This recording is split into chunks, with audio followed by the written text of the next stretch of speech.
Good morning and welcome to another episode of Unscripted, an Unchained RPG review. I am DM Bloodworth, and as you can see by the graphics, this is going to be a video where I'm talking about the OGL war and what does it mean for most. So I wanted to really just put some of my own take on this and some of my wonderings as well, as related to the OGL 1.0A, the proposed 1.1, which apparently has been sacked, and Wizards of the Coast and Hasbro. But I may use them interchangeably. I'll say Hasbro because they seem to be the guiding force behind this move.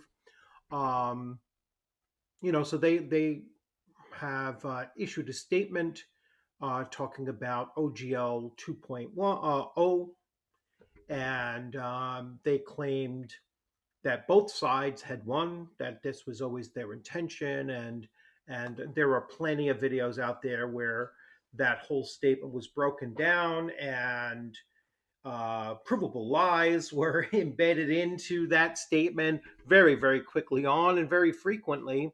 Um, and so, one of the casualties for this OGL war is clearly Hasbro and Hasbro's the goodwill that they may have built up over these last several years, and that is very, very very, very easy to be demonstrated. Um, many channels that were dedicated to Dungeons and Dragons 5e have abandoned the idea of pursuing future videos into 1D&D or 6th edition, whatever you want to call it. Many of them have publicly announced that they would cancel their subscription to D&D Beyond, and some of the news that I've seen, and obviously numbers are hard to verify or whatever because it's not like Hasbro is going to release, hey, 40,000 subscribers ended their subscriptions with D&D Beyond, but that's the number that's been floating around. I've heard from 37 to 40,000, and I'm fairly convinced that that's likely the case because of when that call to dump your subscription came out. Um, WotC's response or Hasbro's response to that was really within 48 hours, and so I know that it had an impact, and whether it was 10,000 or 40,000 is really regardless of any real point. The point is that it was significant enough uh, to make them pull back. So when they claimed that it was a win for them as well, because now they heard our concerns and it was always their intention, that's a lot of bullshit. It was never their intention. They wanted to have this thing drop on the day that it would go into effect. So they were going to officially announce it on Friday, and 1.1 was going to go into effect on Friday. So they were, and that was the 13th. So that was their intention.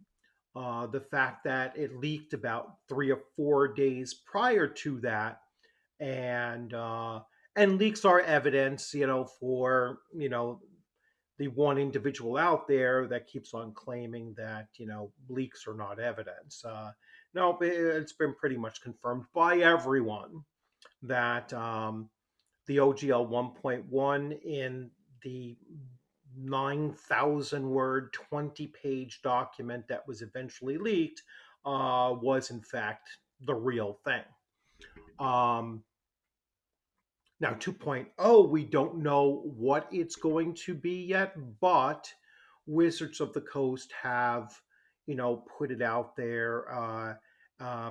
Just a few points in their response to the uproar over 1.1. Some of the things that they're willing to concede, or just putting out there to try to walk this thing back. And the thing is that you cannot unring a bell, and many games publishers out there have already responded. So I'll talk a little bit about that. So really, in my experience, the first game system, and this is probably just because I follow them, but the first publisher that I'm aware of that really stepped up and said that we really don't think that this affects us because we've only used the OGL really as a prevention measure to prevent, back then, um, early Wizards of the Coast from filing a lawsuit, and that was Troll Lord Games. So at least when I was on Twitter, and that was the first game system or game company that I saw come out that said, we're going to check over our materials, and we're not sure that we even needed to use the OGL because our system is very different from Dungeons and Dragons to begin with, and there isn't that much from the official WotC SRD that is, really embedded in our product. However, they would have their lawyers look it over and see if there were any incidental um, bleed into their writing that needs to be cleaned up. So, and then they also announced that in the same stream or thread of a tweet, they also announced that they would be creating their own OGL. And I had actually tweeted and asked about, third party publishing, and I said that, the guidelines seem to be really quite daunting to actually produce something, and they put up a tweet to respond that they would take a look at it. And then I noticed that there's a new tagline above the guidelines for third party publishing, that those were really, merely suggestions for various things. There are some components that must be included, like proper labeling and stuff like that.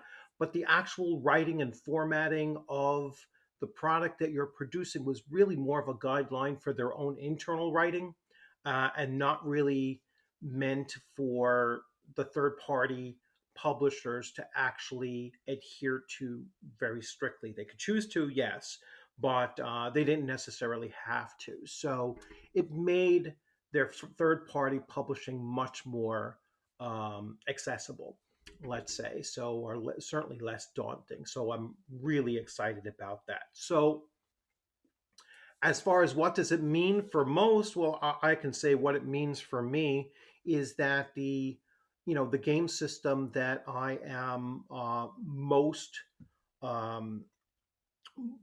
most anticipating to write for is apparently going to be fine with that moving forward. I will be able to start writing adventures for Castles and Crusades, and so for me, it doesn't really mean very much whatever OGL Wizards of the Coast or Hasbro chooses to use for sixth edition, or retroactively going back to any of the previous editions.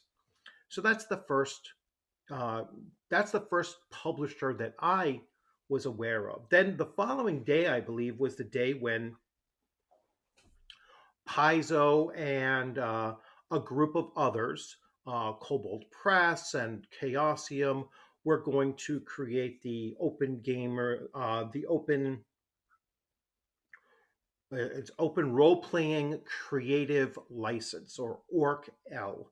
Um, and I know a lot of people, made fun of the fact that it's orc. That's one of the problematic races in Dungeons and Dragons. It's kind of, funny that they would choose that. And then others were like, ORCL is the ticker for Oracle on, on the stock market, and so they might run into trouble if they use that tag as well.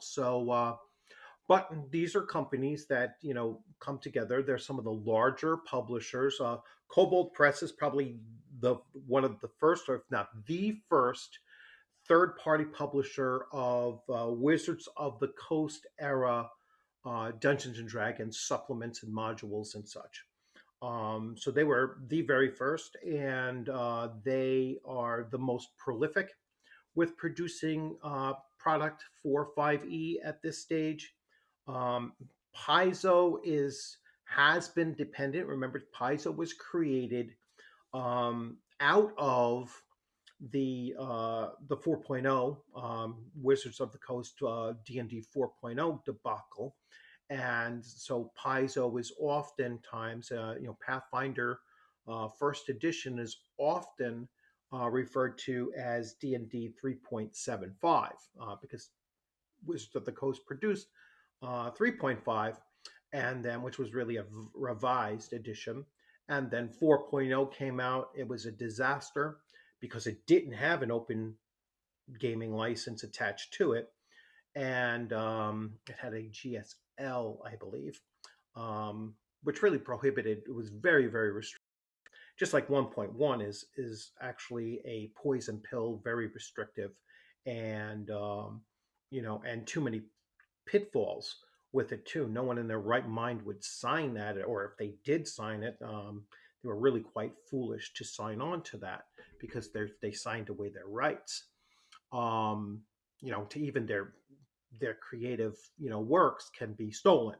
And I know Wizards of the Coast in their 2.0 um, letter response was like, oh, it never dawned on us that this could be stolen, and we didn't set it up that way, or that, which is again bullshit.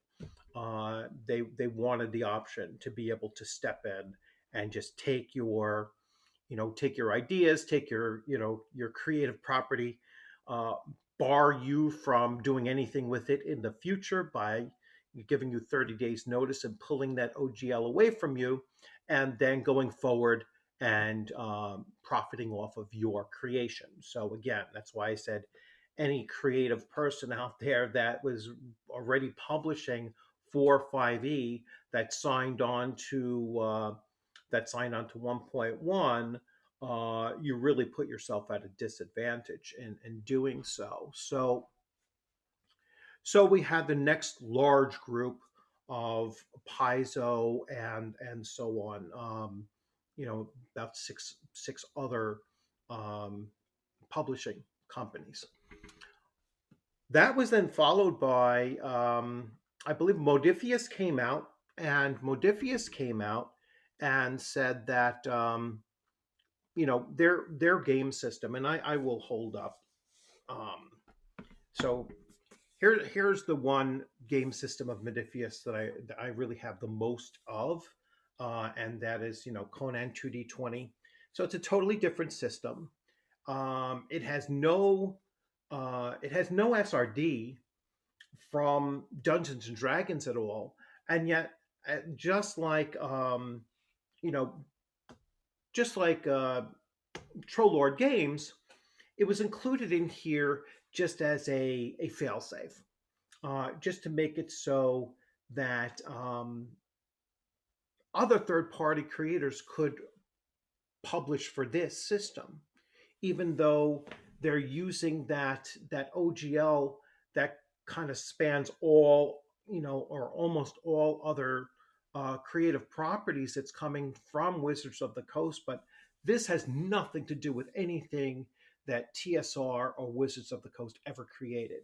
And so it's another example of a company that just put it in there just to be safe and to allow other third-party creators to create for their game system.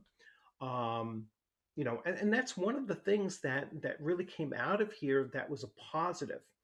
And that was also expressed on Questing Beast, on Ben's channel, Questing Beast, where he said, one of the real positives that are coming out of this is that many of these publishers are starting to realize that they really didn't need to have this OGL 1.0a, that they could have produced and they would have been fine, because game mechanics cannot be trademarked or copywritten, and and so as long as they did not infringe upon any trademarked or or individualized property, then they were fine. So you could put orcs in your game, and because orcs are not an item, a creature that is that you can copyright protect or trademark, because it's a term that comes from mythology. Really, it's been around for hundreds, if not thousands, of years. Just the concept of it. So it's it's like dwarf, or which goes back even further, and so on and so forth. So just because you might have some terms in your thing, it's only very specific terms that you needed to avoid. If you avoided them, you didn't need to put the OGL in your game system. Regardless, it didn't touch upon it anyway. So, but many put it in there just to be safe, because formerly TSR, it was very litigious, was very sue happy. Um, you know, they sue regularly was what TSR became known for, and Wizards of the Coast very early on. Many believe that they might continue that trend, and so when the OGL became available, they jumped on it, whether they really had to or not. So there we have the second big one, or third big in the line, of Modifius coming out and saying that they're going to create their own, and they have um, their own third party guidelines for producing for their 2D20 system moving forward. Again, another positive here that are coming out of this whole OGL war, is the fact that many of these companies are stepping up and they're saying, hey, you know what, we don't need Wizards of the Coast's OGL 1.0a in order to continue producing our game system. Then yesterday, or possibly the day before, I received an email telling me that Free League, so Free League is creating their own OGL, and there's no reason why this was using the OGL 1.01 anyway. I mean, it is as different from Dungeons and Dragons as you can possibly get. Totally different dice mechanics, totally different gameplay. Um, there are no orcs or elves or dwarves or anything like that in this. It is as different from Dungeons and Dragons as it could possibly be. And why, again, like I said, they only put it in here just to be safe and to allow their own fans to write third party products for it as well. So now there are some game systems and some game publishers that that I am concerned about, but I think that they can clean it up very much as easily as some of these others did as well. Um, I'm a big fan of bloat games and survived this here. And even though it uses the black hack as as the bare bones of most of their games, again, just because you're putting strength, intelligence, wisdom, dexterity, constitution, charisma, they have survival. So they do have 7 attributes, and they utilize the term attributes. Um, all they have to do is just remove the word attributes, I believe, and they're fine. Because having strength, intelligence, wisdom, dexterity, constitution, and charisma and survival makes it different enough from the original SRD that they, I think that they would be safe just removing the term charisma. They do have hit points and armor class, and potentially they might have to change that up.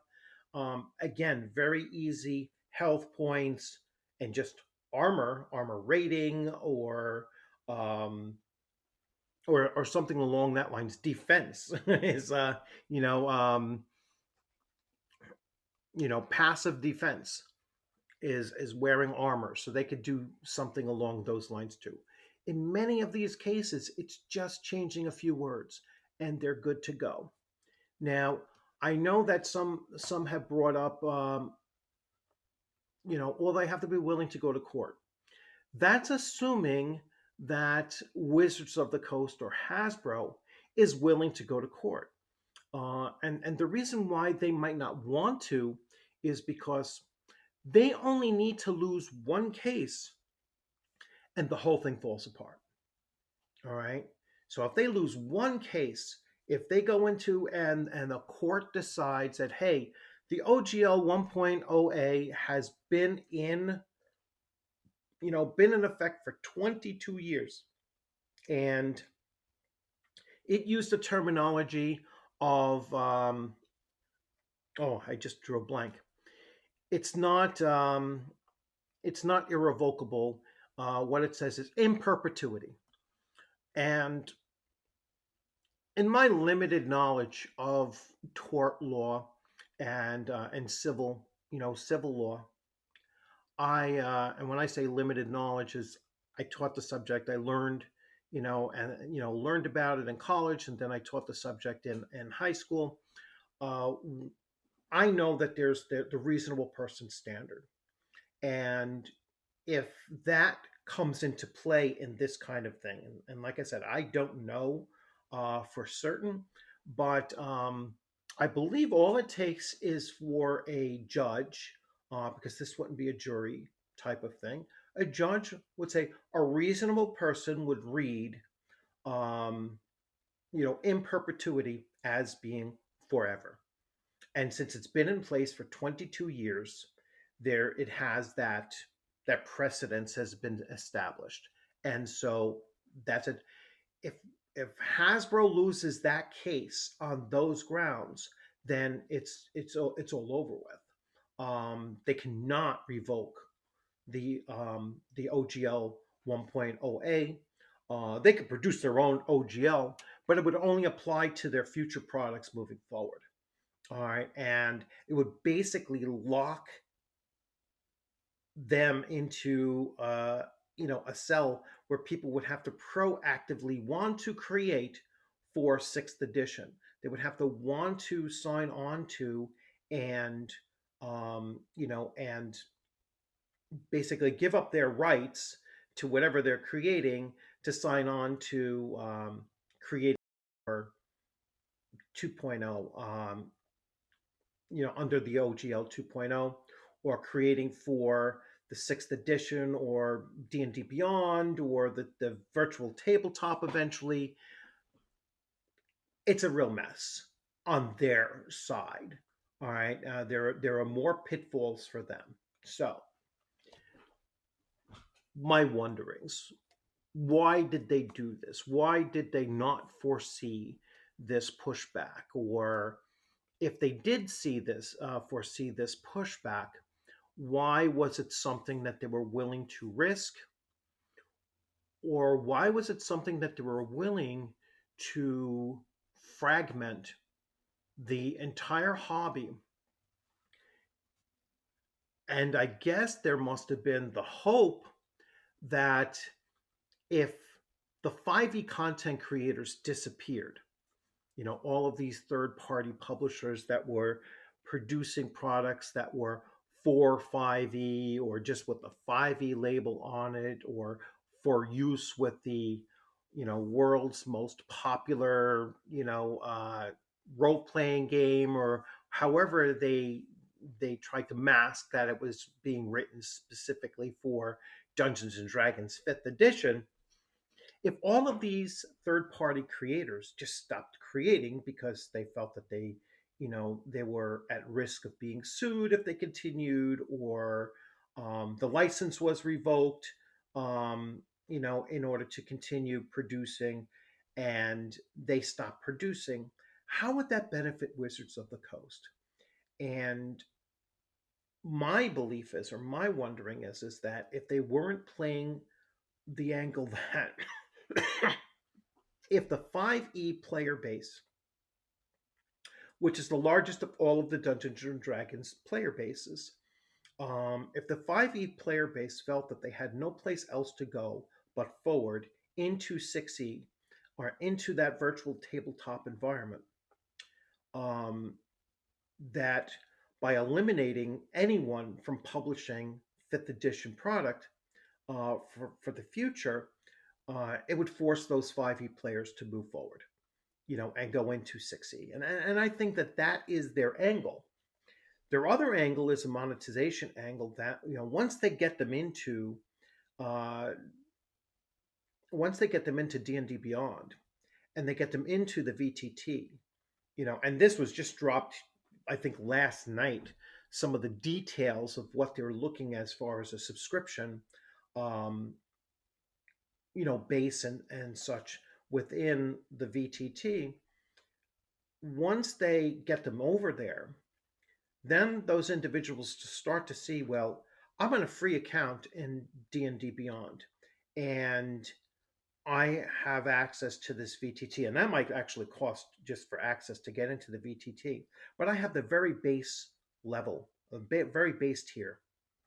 And according to the leak today or yesterday, um, the base tiers, plural, which means there might be more than one lower level tier, do not have the ability to homebrew what they're putting there. So they can only access it to play what others have put up there. They cannot create their own. All right, and that is going to encourage them to pay at a higher level in order to gain access for that. Now, the top tier was $30 a month. All right, $30 a month allows you to create your own. You can homebrew, and it also will give you a free monthly, drop of a DLC or something along those lines. Very similar to what Roll20 does now. If you're subscribed to Roll20, then you get free content every single month. So it's exactly the same model. It's just that looks like Wizards of the Coast is charging a lot more than Roll20. I think Roll20 is probably around 10. I stopped subscribing to it. I think it was like 10 or 15. This is twice as much to get to that same level. And again, my wondering or my conjecture is that Wizards of the Coast does not need a whole lot of people to move from 5e to 6e in order to make more money than they are now. It's always been very difficult to tack down exactly how much Dungeons and Dragons makes as opposed to the collective of Wizards of the Coast, because the collective includes Magic the Gathering, which previously I've seen figures where Magic the Gathering is 90% of Wizards of the Coast's revenue earning. And even though they both declined very much last year, or this past 6 to 9 months or so, the last couple of quarters, there have been a decline. They still combined make up a bulk of Hasbro's revenue. The other 400 million is coming from board games and then other properties and such. So about 900 million comes from Magic, maybe not after this past year's fiasco with their 30th anniversary set, but and that's probably where their 60 million loss in the third quarter came from as well.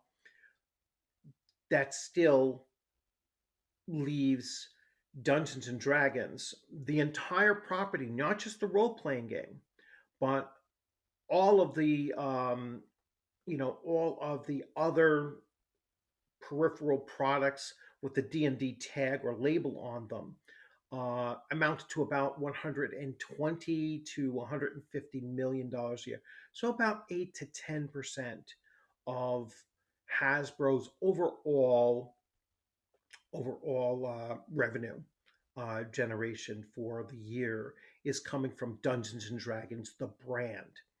So if Hasbro has figured out a way to get just 10% of the player base to sign on to D&D Beyond and pay, a subscription level, they are going to make up for, let's say they got had 10% at at $30 a month. Well, 10% roughly is about a million players. They would make $30 million a month. That's $360 million a year from a D&D product. All right, that's twice the amount of what they're making now. All right, and so they would be able to declare a huge victory, for their shareholders to consume. So that's where I think this is really going. Is the bottom line is, again, in my opinion, Wizards of the Coast, or particularly Hasbro, they really don't care about their tabletop Dungeons and Dragons products. Um, they're willing to see it all disappear, go full digital. I said this years ago that, probably about a year and a half ago or so, that, Wizards of the Coast is uh, is going to look to reduce the amount of physical product they're producing books wise because of supply chain issues, and they were doing their printing in China, especially with Magic the Gathering cards, and there was a whole big to do over the quality of the cards, the card stock that they were getting, and so forth. I mean, that probably goes back about 3 years ago. All of that, but it was certainly, I remember 2 or 3 years ago when people were complaining about their 5e books after just a couple of years falling apart. All right, so they definitely had physical product issues with all of their physical products across the board, and the idea to go fully digital makes a lot of sense. It saves them a lot of money, and looking at what they're doing here with not just going fully digital, but actually going fully digital and having it a subscription based, having microtransactions tied into it. And now the new thing that I'm hearing about is that they are developing, or supposedly developing, an AI to do all the dungeon mastering, all right, on their virtual tabletop. So if you're logging in and you don't have a dungeon master coming in with you, maybe that dungeon master doesn't have full access to everything because he or she is only paying, or not paying for the subscription price. They're just paying for the base levels. And so they're going to be, locked out of certain access to things. And you might say, well, you know what? I'm not going to deal with this person here. I'm going to I'm going to just use an AI dungeon master that will run this prefabricated adventure, for myself and my party of either friends or just myself solo. Um, we don't have any real details about how extensive that might be. But just the fact that it's starting to get bandied about that they are working on an AI for dungeon mastering, I think that that's that's a pretty significant change that that will drive either people away from it, or it might bring some people to it. I really don't know yet. Again, it's one of my wonderings. I'm wondering what the impact of that information, if true, will once again have. So what does this mean for most people? All right. For most people, and I don't think this has been said enough, if I'm playing this at my table with a group of friends, or I'm playing it virtually, not on their virtual tabletop, but some other virtual tabletop, whether this has 1.0a in it or not, makes no difference. It doesn't affect us at our gaming table. It's not going to affect you at your gaming table. If you want to continue playing 5e with the books that you have, then you're perfectly able to do that. All right. There might be the added benefit that if there is no third party support any longer for 5e, and you want to continue running 5e and playing 5e, it's gonna force you to fill in that seat as the DM, or it's certainly going to force the DM to start thinking about creating his or her own material for their table. And that's fine. I mean, you're still playing the game you want, and the books that you purchased, back in 2015, if they stay intact, uh, will last you a lifetime. You could always three-hole punch them and throw them in a binder, if they do start falling apart. But bottom line is, I have books behind me that are over 40 years old that are still usable. I still play out of those books with my AD&D first edition books. I'm still using them. All right, I could still use my white box if I wanted to actually use it to play. Um, I can still use that if I wish to, or any of the other books that I have that are older books from the 80s and even earlier. Literally, buy the rule books, play for a lifetime is not something that isn't common to take place. So what does this mean for most of us? It means nothing for our own gameplay at our own table.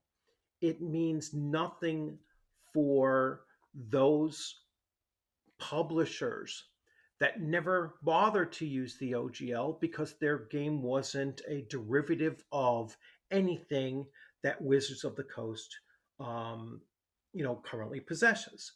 All right, so it's so dramatically different, or they might have used Creative Commons or some other OGL that was already in existence, or they just go without any OGL at all because it's a unique game that has no it's not a derivative, and it doesn't have any of the SRD from Wizards of the Coast in it.